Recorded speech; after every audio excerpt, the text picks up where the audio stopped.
All right, guys, it's Sunday. New comic book day is coming up. It's time to talk about what I'm getting for January 27th.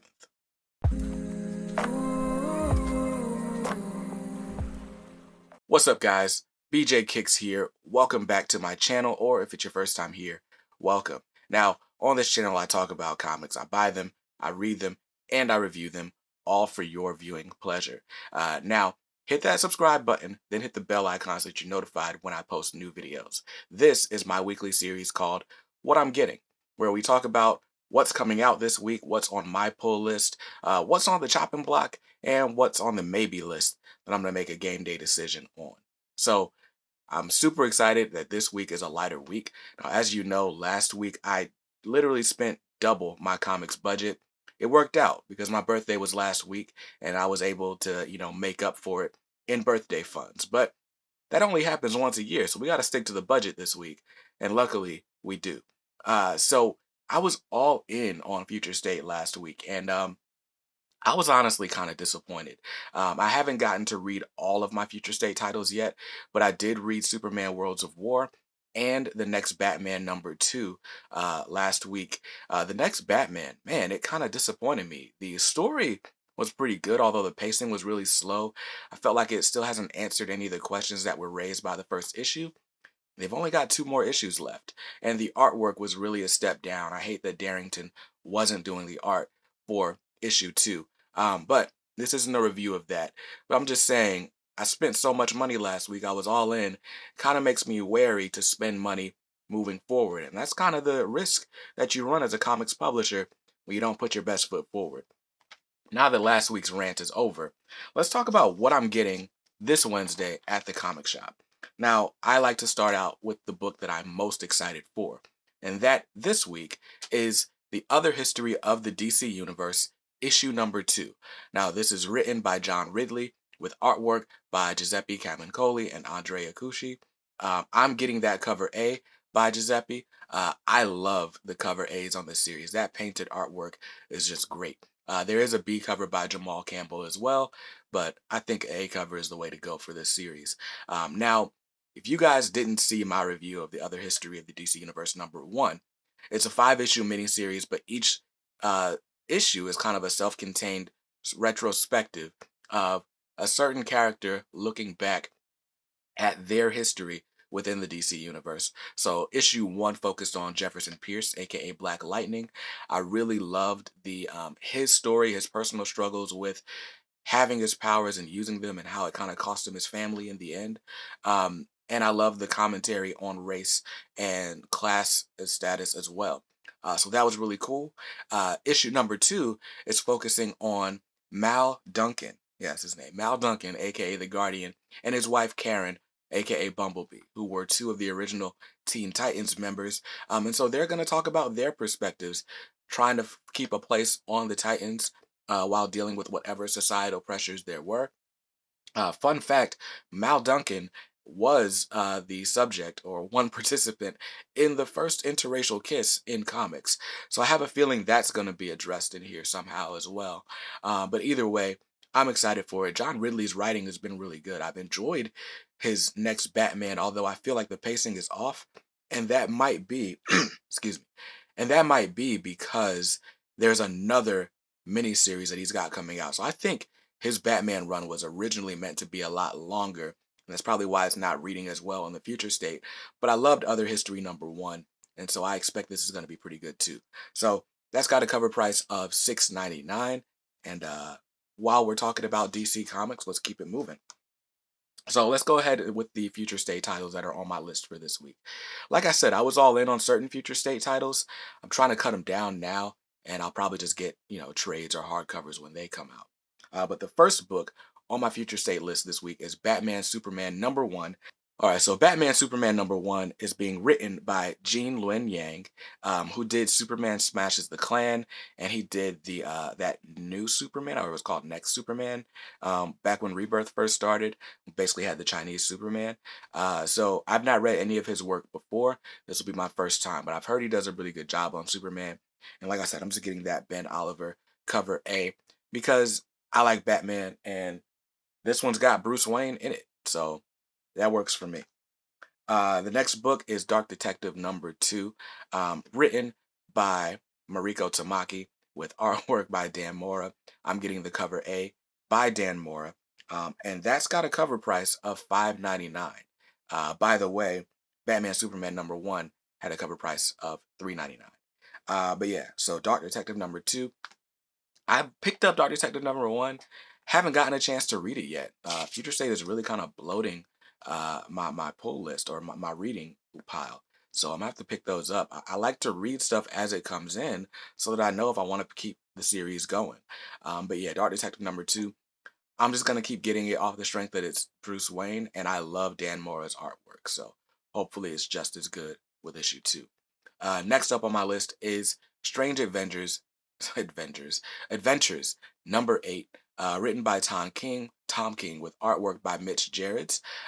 What's funny is I thought this series would be on hold, but I guess since it's a maxi series and not an ongoing DC title, it's still going along with other history. But it's been a really interesting 12 issue series. We're on issue 8. I'm a little bit behind. I think my last issue that I read was issue 6, but I was enjoying the story up until then. It's probably good for me to not really know anything about Adam Strange, because I know people kind of complain about Tom King assassinating characters, right? But if I don't know the character before Tom King writes it, then it doesn't really matter to me, right? Um, but I love these covers. I'm getting the cover A, which is by Mitch Gerads, but the Doc Shaner cover B is pretty good too. I really like that as well. But yeah, so that's got a cover price of $4.99, and that's my last DC comic of the week. So my DC pull is a respectable $22. So I'm loving that. Now let's move on to Marvel. So the first Marvel comic on my list this week is Amazing Spider-Man #58.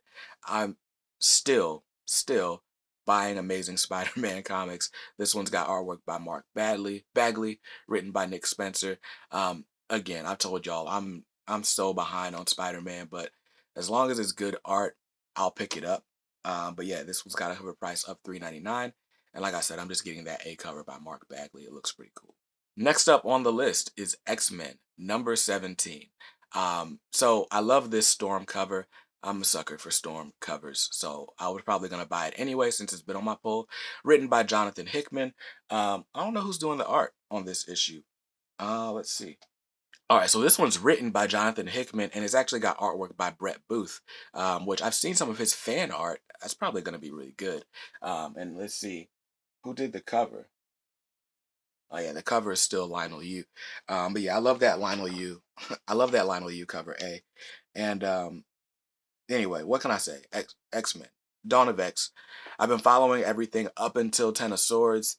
Ten of Swords just threw everything off on my reading schedule. So I'm behind on all the X-Men titles, but I'm not gonna stop getting them because I was loving them before, and I'm sure I'm gonna love them now.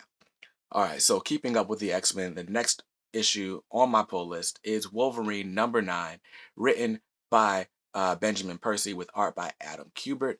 Um, of course, I gotta get this. The artwork alone is gonna make it worth it. But I've been loving Wolverine. He's the best there is at what he does. Ben Percy really has the character down. He really loves writing Wolverine. You can tell with his Wolverine. You can tell with his X-Force, and I enjoy it all the way. It's probably my favorite title in the Dawn of X consistently. So I'm definitely getting that cover A. That one's got a cover price of just $3.99. So well worth it. And that's it for my X-Men. Now, next up on my list from Marvel is Fantastic Four #8, written by Dan Slott. I don't remember who does the artwork. The reason I'm doing or getting Fantastic Four is 3 words: Mark Brooks covers. I haven't read a single one of these books since issue 25 when he started doing the covers, but the covers are just so good. I love Mark Brooks covers. So that's why I'm pulling Fantastic Four. And it's got a cover price of just $3.99. And the last book on my Marvel pull for the week is Marvel #8. Now, this is an anthology series kind of curated by Alex Ross. Alex Ross does this cover, which is why I'm picking it up. I've been picking up Marvel specifically for the covers. I should read it, but I just love the art, man. I got Marvel number 3 last week, and it had the really cool image of Power Man. There's just so much to love about Alex Ross and his art, and I'm sure that the book inside is just as good, and the writers and artists that he's selected to do these anthologies are pretty good too. So that's it. That's got a cover price of 4.99. It's written by Mark Wade, by the way. So that's it for my Marvel pull right there. So if I stick to that list, I will spend just a very respectable $21. See, told you we were staying under budget. Under budget 2021. That's the hashtag. All right, so we've got Marvel and DC out of the way. Let's talk about the indie comics on my list this week. There are not a lot of them. There are just two. The first one is Spawn, issue 314. Now, of course, I got to go with this cover B by Greg Capullo, inked by Todd McFarlane, because it just doesn't get any better than that. And I feel like when you say those two names, they just ring out Spawn. So I'm definitely getting that. Now, this issue is introducing an all-new super team called the Chain Gang. It's medieval Spawn, ninja Spawn, the Reaper, and Gunslinger Spawn. That's just honestly, man, I've been picking up Spawn since issue 300, or the road to 300. I still need issue 296. I should go find that somewhere. But anyway, I've been reading Spawn since then, and the story doesn't always get me right. The story is not always great, but the artwork is always amazing, and it's only got a cover price of 2.99. Still, when every other publishing house is charging 4, 5, 6, $9 for a comic book. So I just appreciate Todd McFarlane and Image, and I support Spawn just because it's everything that I like about comics. Great artwork, fun stories, even if they're not the best stories, and affordability. This is something that a kid could pick up if that kid didn't have parental advisories. So there's that. All right, and then the next book on my list, which is the last one, is Department of Truth number 5. I've been enjoying Department of Truth, written by James Tynion. I finally cracked open my stash of Department of Truth. I'm on issue 3 now, and it's just exploring all these different conspiracy theories from the perspective of this guy who's been going on these missions. Like, I've really enjoyed it so far. Um, Sometimes it's a little too on the nose. Like, when I was reading issue, I think it was issue 1, it was describing some of the people that were at this convention talking about deep state rumors and stuff like that. Like, it hits different when you read that after the Capitol riots. But anyway, with all that said, it's been an interesting series, and I'm down for it so far. So this is issue number 5. Obviously, I'm probably not going to get to it this week, but it's got a cover price of just $3.99, and that's going to round out my indies list. So, of course, my indie list is just $7, which means that if I stick to what's on my list, I'm only spending $50 this week, and that's before the discount and before taxes. So it'll be about $50, and I'm good on that. I'm good with that because that's my budget for the week every week. So let's talk about what's on the chopping block. I had to cut off some issues to get back to that budget level. So let's talk about which issues I had on my list that I decided not to move forward with. The first of those is Daredevil number 26. I started picking up Daredevil with issue 23, I believe, just because it had really cool covers. But it was in smack dab in the middle of a story that I felt like I shouldn't read because I was spoiling it for myself. So I'm actually going to go back and get the hardcover. There's a hardcover dropping, I think, next month with the first 10 issues of the series.